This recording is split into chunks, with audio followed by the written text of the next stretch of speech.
Hello বন্ধুরা, এখন বাজে রাত ৩টা। তো এখন আমি একটা জায়গা থেকে রুমে যাচ্ছি। আর যারা ভাবো যে যারা বাইরে কাজ করে তারা অনেক টাকা ইনকাম করে, ৫টার দিকে আমার আবার ডিউটি আছে। এখন বাজে কিন্তু রাত ৩টা, আমি যাচ্ছি রুমে।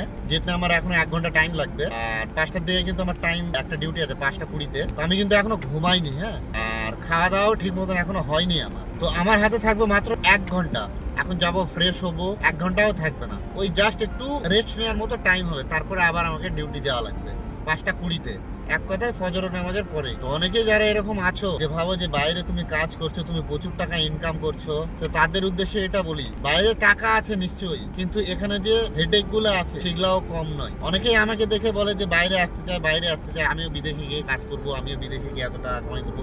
তো তাদের উদ্দেশ্যে একটা কথাই বলবো, যদি এখানে আসে কাজ করতে বা টাকা ইনকাম করতে চাও, তাহলে এই সব জিনিসগুলো ফেস করতে শিখতে হবে। আর বিশেষ করে বলবো সবাইকে, ফ্যামিলি ড্রাইভারের কাজে যাতে কেউ না আসে। আমি এটা আগে অনেকবার সবাইকে বারণ করেছিলাম।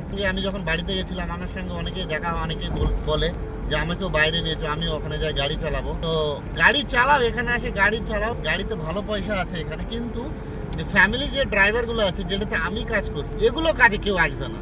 কারণ এগুলো কাজে প্রচুর মগজমারি আছে। মানে 24/7 তোমাকে অ্যাক্টিভ থাকতে হবে এখানে। এখানে কোনো ওরকম রিল্যাক্সেশনের টাইম হয় না এখানে। যখনই ফোন করবে তোমাকে তখনই যেতে হবে। তো অবশ্যই সবাইকে বুঝাতে পারলাম যে বিদেশটা আসলে কি জিনিস। তো আজকের জন্য এইটুকুই।